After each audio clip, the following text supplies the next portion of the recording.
Gimana jutaan pegawainya? Silakan diluruskan Pak. Ini hoax atau benar nih kira-kira?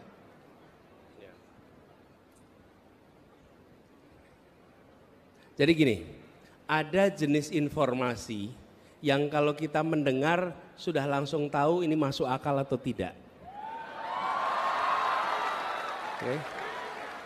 Nah, kalau ada jenis informasi yang kita dengar tidak masuk akal dan dikutip oleh yang memegang kewenangan, maka yang memegang kewenangan tidak sedang menggunakan akal sehat.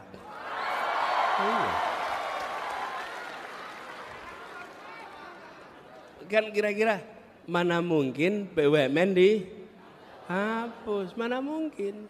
Jadi ketika kemudian itu malah Pak Menterinya yang ngomong, loh Pak Menterinya memang nggak berpikir kritis gitu. Di mana critical thinkingnya gitu kira-kira. Ini sebelum ngomong soal substansinya ya. Jadi ketika mendengar informasi itu kita bisa nakar, oh ini masuk akal atau tidak gitu. Ini jelas tidak masuk akal. Nah, apa yang terjadi? Malah justru harus ditata ulang. Kelihatannya BUMN kita ini sudah banyak yang mengalami problem yang terlalu besar.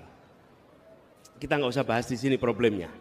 Nanti kita mengalami penambahan pikiran.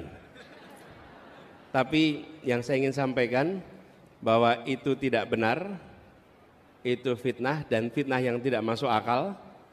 Kemudian kami ingin tegaskan, BUMN ke depan adalah BUMN yang menjalankan fungsi negara. Negara itu punya dua tangan, satu namanya birokrasi, satu namanya korporasi. Yang disebut birokrasi itu kementerian, dinas, badan, itu birokrasi.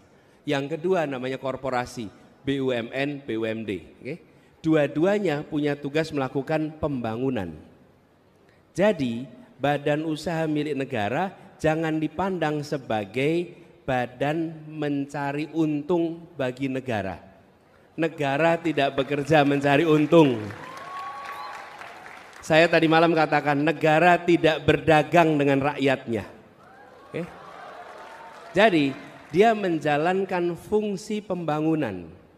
Nah, ada jenis-jenis kegiatan yang kalau dikerjakan pakai birokrasi sulit. Lebih mudah bila dikerjakan lewat korporasi. Saya beri contoh, kami di Jakarta mengelola kendaraan umum. Bisa dikelola pakai dinas perhubungan, bisa. Tapi kalau pakai dinas perhubungan ada ketentuan regulasi yang rumit. Kalau belanja pencatatan aset rumit sekali, aset negara. Mau melepas aset rumit sekali. Mau merekrut orang rumit, mau mengganti orang rumit. Kenapa? Karena itu adalah pegangan birokrasi. Tapi ketika ini jadi korporasi, PT, badan usaha milik negara, milik daerah, apa yang terjadi? Belanja mudah, membuat kontrak mudah, melakukan rekrutmen dan pemberhentian mudah, ada kelenturan korporasi.